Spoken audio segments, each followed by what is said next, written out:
Өдөртөө хөтөлбөр өдрийн туршийн цагаар үргэлжилж байгаа студид харамсалтай өөрсдөө хүүхдэд туслах саналыг гүйцэтгэх захирал Ариун болоод сэтгцэн эрүүл мэндийн төвийн хүүхдийн хэмж инхт байнаар ажиллаж байна. Бид энэ удаад оюуны хөгжлийн бэрхшээлээс урьдчилан сэргийлэх гэдэг сэдвийн хүрээнд ярилцах юм аа. Тэгэхээр ярилцахын өмнө оюуны хөгжлийн бэрхшээл гэдэг ойлголтыг бид яг юу гэж тодорхойлж томьёолох хэрэгтэй. Энэ талаар ярилцлага эхэллээ.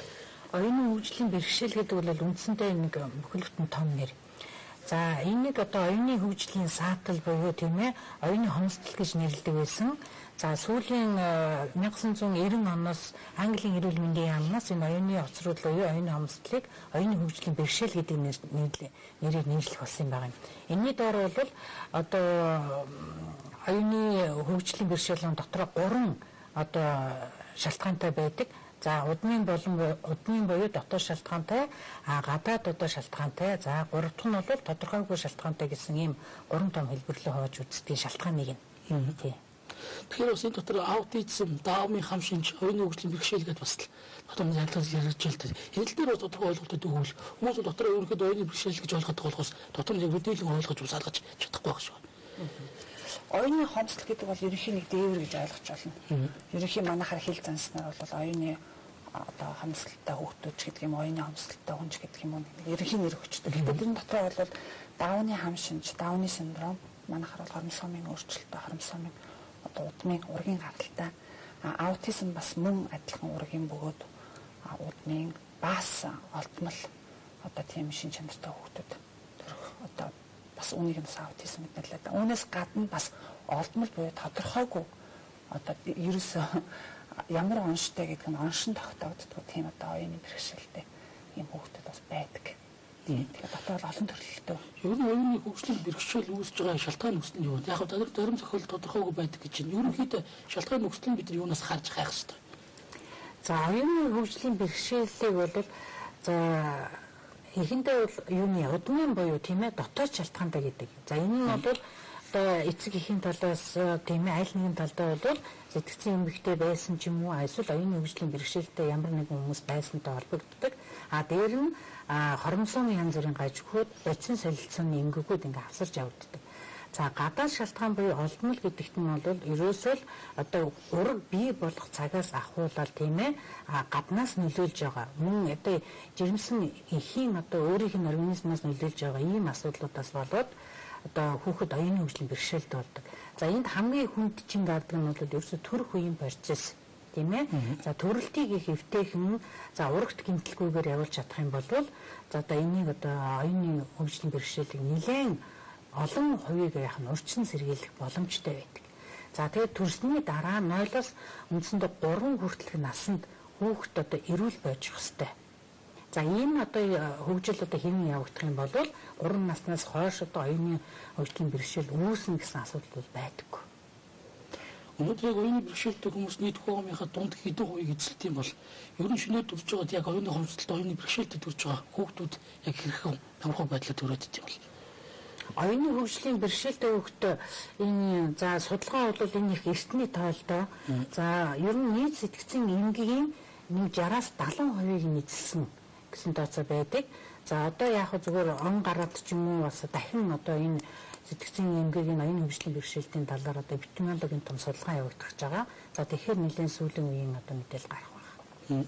Оюуны бэрхшээлийн бас нэг хэлбэр нь болохоор даун гэж ярьлаа. Даунтай хүүхдүүд төрж байгаа шалтгаан нэг юм. Даунтай хүүхдүүдийн төрж байгаа гол шалтгаан нь болохоор зэрэг энэ за яг эрдэмтэд судлаачдын эрдэм шинжилгээний ажилтны нэмэлгийн судлаачд яахтаа ерөнхийдөө хожим 35-аас дээш насны төрөлт энд илүү 20% эзэлдэг гэж үздэг. 35-аас дээш аав нь ээж нь 35-аас дээш насны одоо байх юм бол ерөнхийдөө хүүхдийн одоо ургийн одоо хүүхд бий болох одоо чанар муудаж байна л гэж болов хэлж болно. Хар ухаанаар хэлэх юм бол сүүлийн үед нэг яриа байсан. 37 настайдаа хүүхд төрүүлүүлэх сайн хүүхд ухаантай хүүхд төрдөг мөрдөг гэдэг яриа байгаа. Шинэ өрөөсгөл болов. Энэ бол ер нь өрөөсгөл ойлголт. Энэ бол ерөөсөө батлагдаагүй. Энэ зүгээр хуучны зүгээр бидний одоо ард иргэдийн дунд ингээд хэвшсэн одоо их хоцрогдсон гэх юм уу да яриа. Энд бол одоо манай эмэгтэйчүүд ээж аав нар бол энд одоо итгэдэг одоо болох хэрэгтэй гэж одоо би хэлмээр байна. Ер нь л эмэгтэй хүүхэд чинь би одоо хар ухаанаар тайлбарлая л да. Эмэгтэй хүүхэд чинь ер нь бол нөгөө өөрөө хүүхэд маань том болоод их хүн болно. Тэгээ өөрөө төрөхтөө нөгөө өндөн гис нь анх хүүхэд эмэгтэй хүн болоод төрөхтөө одоо тодорхой хэмжээний өндөн гисээ өөрөө тэгээд төрдөг. Тэр нөгөө тээсэн ис маань биднийг одоо настаа одоо жишээ нь би одоо 40 хүрж байгаа эмэгтэй гэх юм бол миний тэр өндгийн ис маань 40 настай хөгшин ис болсон байна л гэж ойлгох хэрэгтэй. Тэгээ тийм өндгийн иснээс хүүхэд одоо ямар нэгэн байдлаар одоо азгүй тохиолдол гарах юм бол одоо ургийн одоо удмын хормсомын ямар нэгэн гажигтай өөрчлөлтөд хүүхэд магадлал өндөр болно гэсэн үг. Тийм даавны хам шинж гэдгийг бол манай ард иргэд бол одоохон их сайн ойлголттой болсон байгаа. Энэ бол 21 дахь хормосомын хуваагдлын алтаан дээр одоо даавны хам шинжтэй хүүхдэд төрдөг байна.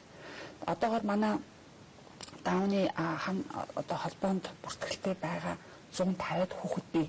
150-ад хүүхэд иргэн гэд ирэхээр энэ 18-аас дээш насны хүүхдүүдийг ярина. Яг одоо над дээр бүртгэлтэй тоонууд бол 150-ад хүүхэд бий. Үүнээс гадна над дээр бүртгэлгүй ч гэдэг юм уу манай улс чи ерөөсөө ямар нэгэн юм хөгжлийн бэрхшээлтэй ирэхэд юм уу хүүхдүүдийн одоо энэ төрөлтөн дээр хяналт тавьдаг статистикийн тоо баримт ямар нэгэн одоо бүртгэлийн тэм систем манад ерөөсөө байдаггүй. Тийм учраас одоо мөртөн манайхан одоо улсын бодлогоо тодорхойлоход одоо нэг төчнийн тооны ийм одоо хөгжлийн бэрхшээлтэй хүүхэд байж шүү. Төчнийн тооны одоо тооны хөгжлийн бэрхшээлтэй иргэд байна гэдэг тоон дээр одоо мөртөн маргаатай байдаг. Яагаад гэхээр зэрэг үүнийг манайхан бүртгэдэггүй. Ерөөсөө бүртгэлийн систем байдаггүй. Ямар нэгэн магадлалын бүртгэлийн ямар нэгэн системч байдаггүй учраас энэ тоог бол ерөөсөө хэлэхэд яг бодтой тийм тоо магадгүй нөө нийгмийн халамжаас халамж авдаг одоо иргэдийн тоогоор бол энийг тодорхойлж болох юм. Тэр нь бол одоо 86 мянган иргэд гэж байгаа юм. 86 мянган иргэд. Үүн дотор хөгжлийн бэрхшээлтэй хүүхдийн тоог гаргахад одоо 5 Улаанбаатар хотод ч ерөөсөө байгаа дүүрэг болгонд социализмын үед баригдсан тусгай сургуулиуд байдаг шүү дээ. Тэр тусгай сургуулиудад суралцж байгаа хүүхдүүдийн тоогоор гаргасан байгаа. Тэр нэг 1100 1200 орчим хүүхд байгаа гэж байгаа юм. Ингээд үүнээс гадна сургуульд явдаггүй гэртээ даалд маягаар байдаг одоо нийгмийн халамжинд хамрагддаггүй мэдээлэл дутуу авдгаас болоод одоо ерөөсөө ямар нэгэн газар одоо очиж ханддаггүй тийм муугтмал хүүхдүүд бол асар их бий. Үүнийг бол илрүүлэх хэрэгтэй. Дамаа хөдөө орон нутгад бол энэ бол энэ тоо бол өшөө зөндөө нэмэгдэх болов гэж бодож. Улаанбаатар чинь ерөөсөө сая 200 байгаа шүү дээ тий. Тэгэхээр чинь зэрэг өөр бусад аймаг сум одоо нөгөө дархан эрдэнэт гэдээ ярих юм бол энэ тоо бол нэлээд өөр тоо гарах болов гэж би бодож. Оюуны бэрхшээлтэй иргэдэд хурц үйлчлүүлж байгаа үйлчлэгийг яах юм бол илүү тэтгэрүүлэн бид өвдөг хичнээн хүмүүс хандаж явах байдлаар имчилгээ үйлчлэгээ авдаг юм. За ерөнхийдөө энэ хөгжлийн бэрхшээлийг бол эмнэлэглээр хандах нь зүй ёсны хэрэг. За тэгвэл түрүүний биний хэлсэн шүү дээ хоёр шалтгаантай тийм ээ. Удмын болоод олдмол энгийн шалтгаантай. За тэгэхээр улсад бас ингэж ойлгодгийг төрөх үед маань одоо ингээд хүүхдийг одоо вакуумаар татаж авсан ч гэдэг юм эсвэл хүчлээд ингээд төрсөн маш их гүнзгий хэмжээний бүтэлттэй төрсөн тийм ээ. За одоо эмчнэр одоо тэр их баригчнэр одоо төрөлтийн маань буруу удирдсан суулаад миний хүүхэд ийм болчихлоо гэж их ярьдаг. За ийм бол нэлийн бас зөнгөлөх хувийг нь эзэлдэг. За тэгээд энийг бол 3 нас хүртэлх юмыг бид нар одоо төрөлхийн гэж ярьдаг байхгүй юу? Тэгээд төрөлхийн гэж яхаар нэг эцэг эхчүүд маань их эмзэглээд за тэр удамтайгаа ингэж хольж удахад за ингээд нааш одоо манай сэтгцэн эмчнэлд хандахтаа жоо ичид завдаг. За ихэвчлэн одоо өрхөөр явж яадаг дараа нь 2 дугаар шатлаараа ирээд за үндсэндээ 5 нас 6 нас 7 нас үргэлжлэж яах нь энэ одоо оншиг бол тавьдаг. За тэр бол маш их удаан хугацааны бол цаг алдсан байдаг. За ихэвчлэн одоо энэ гэрийн нөхцөлд байдаг. За хөнгөн хэлбэрийн одоо оюуны бэрхшээлтэй хүүхэд бол ерөөсөө 6-7 нас хүртэл бол бараг эрдэм хүүхдээс бол ялгардгүй. Ерөөсөө үйл хөдөлгөөн, үгийн баялаг, нүүр зэдэр нь бол бараг үндсэндээ хэм хүүхэд ижил байдаг. За ингээд одоо 6 настай сургуульд ороод ирэхээр тухайн хүүхдийн одоо сурах чадварын асуудал дээр нь нөгөө нэг оюуны хөгжлийн IQ-ийн төвшин бол доогуур байдаг учраас аргагүй ингээ ялгарч ирдэг. Тэгээд яг ингээ хөнгөн хэлбэрийн одоо оюуны садалтай хүүхдүүд маань яг сурах эрхийнхээ хувьд бол тусламж аваад явцдаг. Хамгийн асуудлын хүнд бол хүндөвтөр хэлбэрийн болон одоо маш хүнд хэлбэрийн одоо оюуны садалтай хүүхдүүд маань одоо эмнэлгийн зүгээсээ ч нийгмийн зүгээсээ ч тусламж авч чадахгүй байдаг. За үндсэндээ эмийн эмчилгээ бол манайд одоогоор бол шинжилгээ ухаанд бол гараагүй. За бид нар голцоо шинж тэмдэг эмчилгээ хийнэ. Одоо хавсарсан уналттай бол зөвхөн бид нар уналтыг нь зогсоно. За эсвэл одоо догшролтой бол догшролыг нь зогсоодог ч гэдэг юм уу. Морины алдагдaltaй бол тэрийг нь зогсох юм шинж тэмдэг эмчилгээнүүд хийдэг.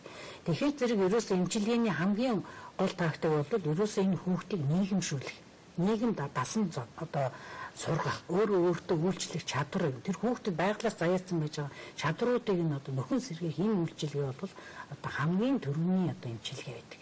Тэгэхээр зэрэг одоо манай ийм хөгжлийн оюуны бэрхшээлтэй энэ хүүхдүүд маань зориулсан одоо энэ нөхөн сэргээх төвүүдийн үйл ажиллагаа байдгүй л дээ.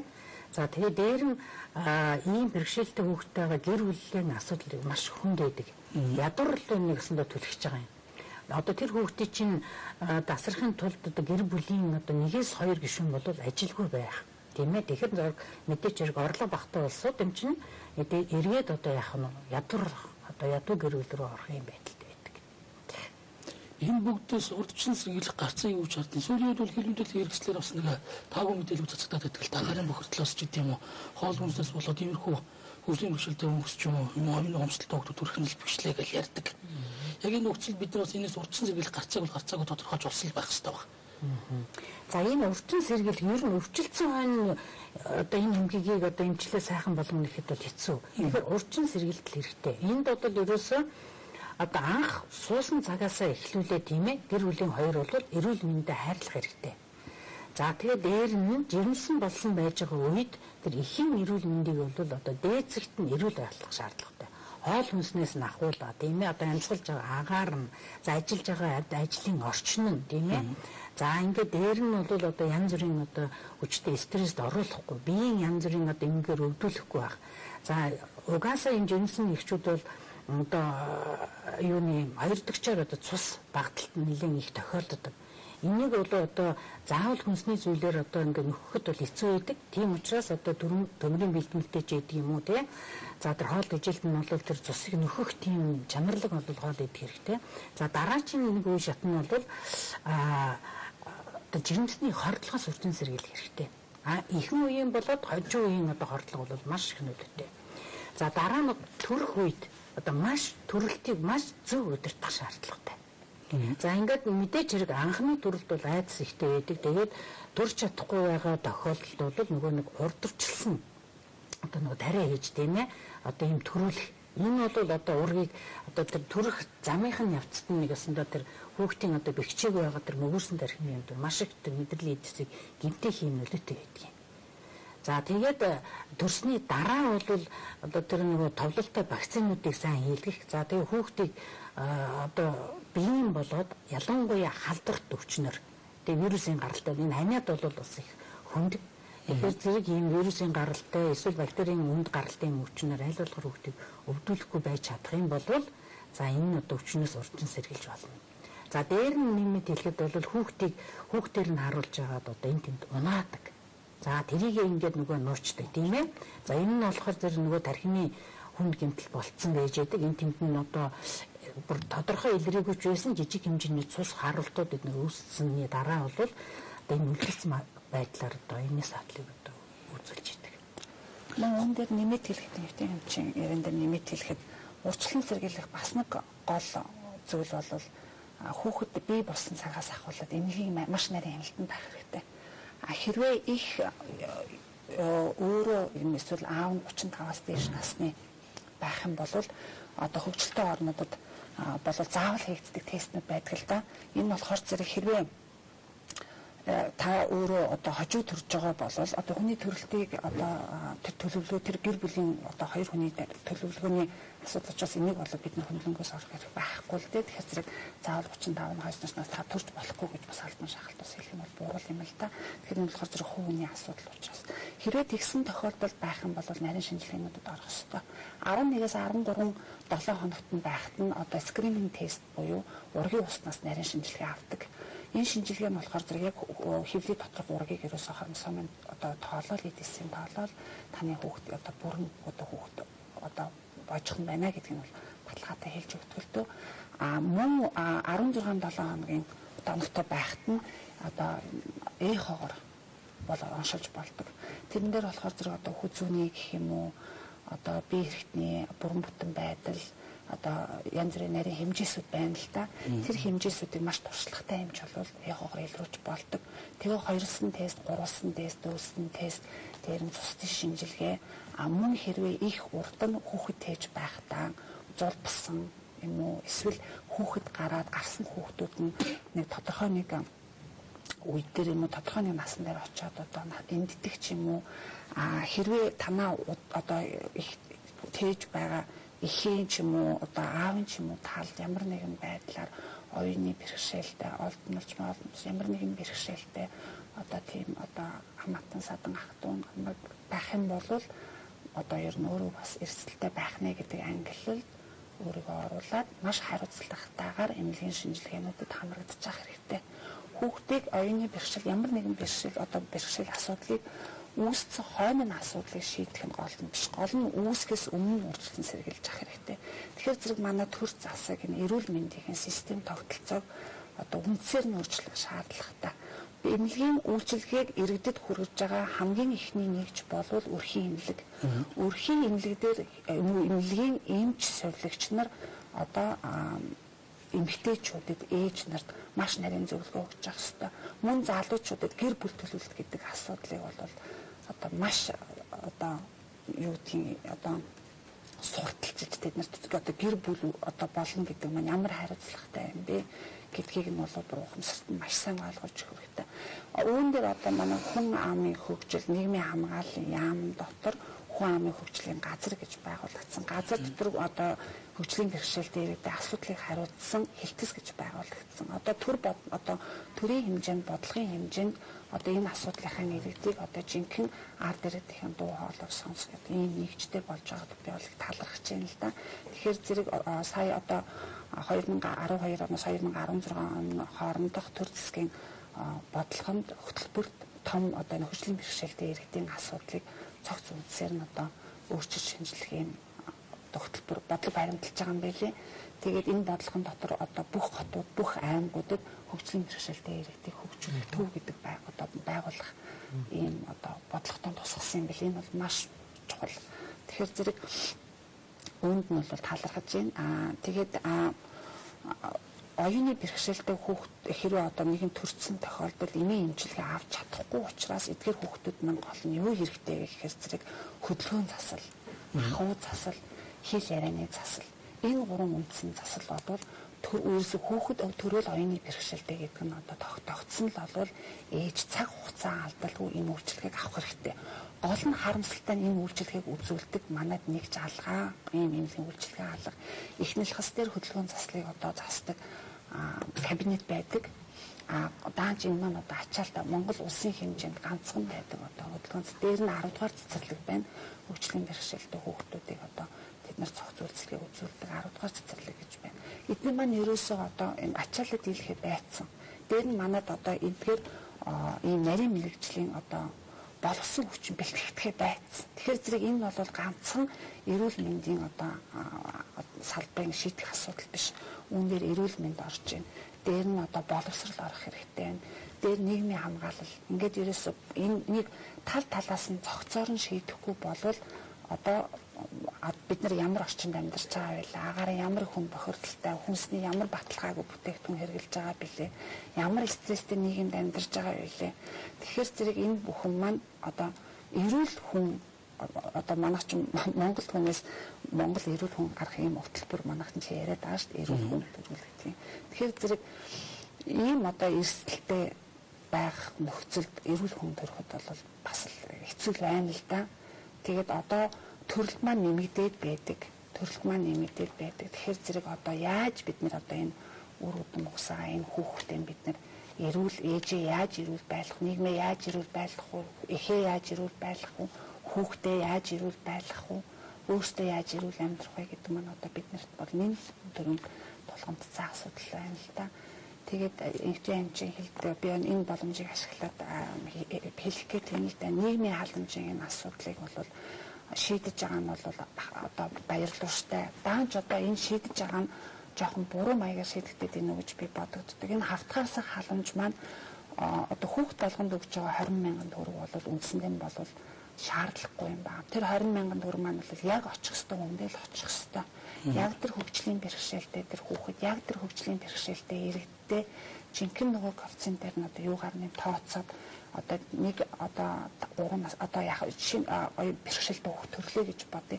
Тэгэхэд тэр хүүхдийг ямар эмчилгээнд хамрагдах хичнээн төрөний зардал гарахаар байна. Энэ хүүхэд маань цэцэрлэгийн насанд хамрагдаад ирэхээр энэ хүүхэд маань одоо цэцэрлэгт асран хүмүүжүүлж халамжлагчд маань мөрдөнгөө дээр нь ажлынх нь одоо тодорхой хэмжээний 10-20% одоо урамшуулал өгдөг. Нөгөө хүүхэд маань гарах зардал маань нэмэгдэнэ. Энэ бүх зардлуудыг нэгж хүүхэд дээр тооцож энэ зардлуудыг тооцож гаргаж манайх төсөвтөө суудгаж өгөх хэрэгтэй. Ингээд эндсэн дээр үндслээд манайхын нийгмийн халамжийн бодлогыг аягүй зөв тодорхойлж өгөхгүй болвол ингээд хүүхд болгонд 20 мянгаыг тоож авдаггүй ч гэр бүл байна. Тэгэхээр зэрэг одоо яг боддоор манай нийгмийн халамж хөгжлийн бэрхшээлтэй иргэдэд хүүхдэд очиж байгаа халамж маань юу вэ гэхээр зэрэг тэр хүүхдээ харж байгаа ээж ав сард 30,000 төгрөг авч байна. 31,200 төгрөг. Бодоод үзтээ одоо нэг ээж би одоо оюуны нэг ямар нэгэн бэрхшээлтэй хүүхдээ нөгөө хүүхдээ хараад гэртээ байхаас аргагүй төрөх юм бол манай гэр бүл 31,000 төгрөгөн дээр амьдрч чадахгүй. Нөгөө хүүхэд маань болохоор зэрэг эмийн эмчилгээний одоо нэг зардал гээд нэг улиралтай нэг хүүхдээ тодорхой хэмжээний тэр нь бас нэг ойролцоо 30,000 төгрөг. Ингээд энэ хүүхэд маань оюуны бэрхшээлтэй хүүхэд энэ бэрхшээл маань хүнд хөнгөн дунд хэлбэрийн гээд байдаг. Бүр хүнд хэлбэрийнх нь бол маш хүнд штэ. Ерөөсөө л хэвтрийн төрөлхийн нөгөө рефлексээрээ хоолоо идэл тэгэл өтгөнөө гадагшлаад байж идэг. Тэгэхээр энэ бүх зардлуудыг тооцчих энэ халамжийн системд оруулж ирэх хэрэгтэй байхгүй юу? Тэгээ энэ тасламжийг бас боломжийг ашиглаад бас энэ асуудлыг хөндөж ярих нь зүйтэй болов уу гэж бодлоо. Тэгээд хамгийн гол нь бид нар бас тусламж үйлчлэгээхээс илүү иймэрхүү зам руу орчихгүй байхаас ихэж урьдчилан сэргийлэх тал дээр анхаарах хэрэгтэй юм байна. Гарцаа хүнтэй холбоотой нэг асуудлыг ярих хэрэгтэй болох. Нөгөө цус ойртолтой асуудал яригддаг. Сүүлийн үед ч хүмүүс бол ярьдаг бид нар олон улсаа төдийлөн мэдхэ байлаа гэж ярьдаг. Төрийн бодлогын хүрээнд энэ асуудлыг ч гэсэн бас зохицуулах ёстой юм шүү. Ялангуяа хөдөө орон нутагт бас хаслагдсан сум орон нутагт байж хаад тиймэрхүү хүмүүс хоорондоо суучсан тохиолдол байдаг. Энэ тохиолдолд бас бид нар энэ дээр гарцааг бодох ёстой байна. Яг Улаанбаатарын хэмжээнд одоо орон нутгийн хэмжээнд шал өөрлөлтөө хөдөө хаслагдсан тэр сум, тэр аймаг, тэр одоо тэр өрхөд чинь нэгдүгээрт мэдээлэлээс хол байна. Нэгдүгээр мэдээлэлээс хол байна. Хоёрдугаар тэднэрт очиж байгаа одоо үйлчилгээ одоо ямар нэгэн эмнэлгийн нийгмийн халамжийн ямар нэгэн тэр үйлчилгээнүүд нөгөөд хүрч чадахгүй байна. Гуравдугаар нөгөө хүмүүсүүдийн маань бүр хөдөө хаслагдсан одоо мал дээр байдаг ч юм уу одоо ийм иргэд маань өөрсдөө одоо боловсролынхын төвшин муу байна. Тийм учраас тэр тэнд байгаа тэнд одоо хөдөө хаслагдмал одоо амьдарч байгаа иргэдэд учирч байгаа бэрхшээлүүдийг бид нэр илрүүлэх хэрэгтэй. Тийшээ илрүүлэх хэрэгтэй. Тийшээ бид нэр очих хэрэгтэй байна, сурвалжлах хэрэгтэй байна, уулзах хэрэгтэй байна. Жинхэнэ бодит амьдрал ямар байна вэ гэдгийг харах хэрэгтэй байна. Хөдөө орон нутагт бүр сум бүр хөдөө орон нутагт аягүй түгээмжтэй хөгжлийн бэрхшээлтэй хүүхдүүд иргэд аягүй их. Бүр хөнгөн хэлбэрийг нь болохоор зэрэг манайхан чинь нөгөө нэг л бас л нөгөө нэг хоцрогдсон ихтгэл одоо үнэмшиллээрээ яригдаж эхэлсэн тэрүүгээрээ л одоо нэгнийгээ буруутгад одоо хөгжлийн бэрхшээлтэй нэг хүүхдтэй айл төрлөө гэхэд нөгөө айлыгаа одоо танаа гарал удан бухсаа чинь мууч гэдэг юм уу юу гэдгийг одоо танаа талайхан одоо нас боллоо манай талаас боллоо гэдэг юм уу одоо гэр бүлийн хооронд үл ойлголцох гэх мэтийн иймэрхүү буруу ойлголтууд нэгдүгээр иргэдэд маань байна. Хоёрдугаар цус ойр таны хэлдгээр цус ойртол бол яа харахгүй тэнд явагдаж байгаа. Яа харахгүй. Яг ингээд харахаараа зэрэг нөгөө хүүхэн маань эрүүлж юм шиг байгаад байдаг. Гэтэл яг цаанаа нуугдмал даалт хэлбэрийн оюуны бэрхшээлтэй байгаад байдаг. Ингээд яалтчгүй одоо аав ээж нь гэдэг юм уу одоо саахалд айлаа маань гэдэг юм уу одоо насанд хүрсэн хүмүүсүүдийн хооронд нь одоо гэр бүл болох. Тэрнээс одоо гарч байгаа одоо хүүхэд бол хэрвээ энэ удмын ургийн гаралтай бол бас л тэрийг бас давхар аваад л гарна шүү дээ. Тэгэхээр зэрэг энэ бол маш сэтгэл одоо өвдгсөн асуудал. Тийм. Энийг бол ярихад бас хэцүү байна л да. За тийм нэмэт хэлчихвээ. Тийм. Тэгэхээр зэрэг цус ордолт бол мэдээч яг одоо олон жил яригдж байгаа асуудал. За энэ их өргөн нүүдмийн тал дээр чинь тийм ээ нэг хэсэгхэн бүлэгхэн улсууд хоорондоо байж байдаг мэдээлэл холбоо за дэд бүтцийн хөгжөөгөө газар бол тийм ээ нэг жижигээрээ одоо ингээд одоо бодохын хэсэг нэг жалга давндаа ингээд амьдардаг тийм ээ. За тэгэхээр зэрэг одоо амьдралын хэрэгцээгээр за нэг хоёр саахалт айлынх байлаа гэхэд за одоо хин нэг нь одоо охингийн тал ч юм уу одоо нөгөө нөхрийн тал ч юм уу одоо энэ одоо хөнгөн хэлбэр нь бэрхшээлтэй одоо хүүхдтэй байлаа гэж саний. Тэгэхээр ингээд зарим гэр бүлүүд ингээд бүр эцэг их нь хоорондоо ярьж агаад за манай энэ хүүхэд одоо танай энэнтэй барыг одоо ингээд тохирох юм байна. Гэт ингээд одоо хоёр одоо ингээд хөгжлийн бэрхшээлтэй энэ одоо энэ саталт болоод суулгачдаг. За гэтэл яах вэ зөв тэр заримдаа бол азар бол ийм хоёр хөгжлийн одоо оюуны саталтай хүүхдүүд дотроос эрүүл хүүхэд төрдгийн. За гэтэл магадaltaй. За гэтэл одоо тэгтээ тэргүй одоо эцэг их нь одоо хоёулаа одоо ийм оюуны саталтай байж хахад за байглаас заяалсан одоо тийм эрүүл хүүхэд төрсэн байлаа гэхэд тэр орчин нөхцөлд бол одоо тэр эрүүл одоо тийм өсөх боломжгүй. За энэ нь болоод ирэхээр зэрэг нөгөө хөгжлийн осрогдол мэдээллийн осрогдлоос болсон одоо төр зөөрийн одоо олдмол оюуны саатал болчдгийг. За тэгээд хэрвээ энэ хүүхэд зохих яг хугацаа хэмжээндээ энэ мэдээллийн одоо онцлоос гараад тийм ээ нийгэмтэй харьцаад ирэхээр зэрэг энэ оюуны хөгжлийн саатал ингээд одоо баригдсан байж байгаа юм одоо ингээд задарч хөгжих ийм бол магадлал ихтэй байдаг. Тэгэхээр зэрэг одоо нөгөө нэг боловсролыг цаг тухайд нь олох тийм ээ. За ахуйн нөхцөл тэр нийгэм дээшлүүлэх юм бол бас зохих одоо цаана одоо хүүхэд нэрүүл байдаг. А гэтэл одоо өөрийнхөө нөгөө одоо өссөн орчныхаа үнээсээ болоод одоо нуугдмалаар одоо оюуны хомсдолтой мэт ингэж харагддаг тохиолдол бол бишгүй болон ирдэг. Манайх энийг бол одоо эмнэлгийн нөхцлөөр бид нөгөө оюуны хөгжлийг тогтоох IQ Wechsler-ийн олон улсын сорил гэж том юм байдаг. Энийг бол бид нар одоо 9 наснаас нь эхэлж одоо тавьж байгаа. За үндсэндээ бол яагаад 9 нас гэж хэлсэн бэ гэвэл за хүүхдүүд угаасаа нэг 8 9 наснаас эхлээд одоо оюуны одоо хийсвэр сэтгэхгүй бол хөгжих суурин тавигдсан байдаг байхгүй юу. Тэгэхээр зэрэг тэр одоо их олон 10 хэдэн сорилуудыг хийх юм чадвартай болсон байна. А тэрнээс 5 6 настай хүүхдүүд хийхэд бол энэ үр дүн муутай. За хөгжингүү газруудад бол одоо цэцэрлэгийн наснаас нь эхлүүлээ тийм ээ жижиг бүхүүгээ таарах юм бол жилд 2 удаа ийм оюун ухааны төвшин тогтоох юм шинжилгээ хийдэг. Тэгээд хүүхдийн энэ IQ-гийн төвшин ингээд сайжраад байх юм бол энэ хүүхд одоо энэ хөгжлийн бэрхшээлгүй юм байна. Ердийн мод амьдарч болно гэсэн юм.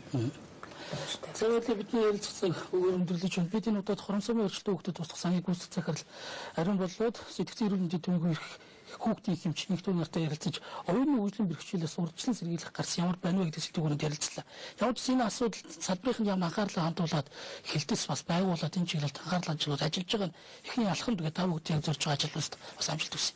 Тэмдэглэлийн төсөл ганц мэдээллийн чанартай юм хэлье. Эхнэлгсийн эрдэм шинжилгээний төвдөр ургийн одоо скрининг түрүүний миний хэлсэн ургаас авдаг тестийн лаборатори шинээр нэгдэж байгаа гэдгийг би түрүү хэлсэн. Мөн дээр нь дуртад хэлэхэд Grand Med гэдэг манай хувийн хвшлийн эмнэлэг дээр энэ хүү одоо скрининг тест юм биш юм аа 2 3 дахь төвлөрөх тестүүдийг одоо хийгээд эхлээд 2 дахь 3 дахь жилдээ болж байна. Тэгээ одоо үн төлбөргүй хийгдэж байгаа гэж би сонссон. Энэ Grand Med эмнэлгийн одоо туршлагаас харахад ургаас бас гаж ургийг илрүүлсэн тохиолдол нэлээд байсан гэж би бодит одоо суулж сонсон. Тийм учраас одоо хэрвээ одоо хүүхд төрүүлэхээр одоо би төлөвлөж байгаа ч юм уу эсвэл хэлхийдээ үр тээж байгаа ээж нар байх юм бол эрүүл мэндтэй хүүхдэд анхаарлаа хандуулж Grand Med эмнэлэг эхнэлгсэн юмнуудаар очиж мэдээл авч үйлчлүүлээрэй гэж. За танд баярлалаа. Анхаарлаа хандуулсанд баярлалаа. Оюун ухааны хомсдлоос урдчлан сэргийлэх нь хүүхдийг оюун ухааны хомсдолд хүргэж болох эрсдэлт хүчин зүйлүүд. Нэгдүгээрт эрхийн нас 35-аас дээш насанд хүүхэд төрүүлэхэд даавны хам шинжтэй төрж болох магадлал ихсдэг. Эрхийн хооллолт муу, буруу байх, жирэмсэн их хорт үзтэй харьцах, цус олдох, хамаатан садан хоорондоо гэр бүл болох, дутуу төрөлт, илүүтэй, хүндрэлтэй төрөлт, хавчуураар татаж төрүүлснээс үүсэх тархины хэмтэл. Төрөх үед тархиу очих хүчил төрөгч дутагдах. Хөгжлийн бэрхшээлтэй болохоос урдчлан сэргийлцгээе. Хүн амын хөгжил нийгмийн хамгаалал яам, сэргээн засалт хөгжлийн үндэсний төв.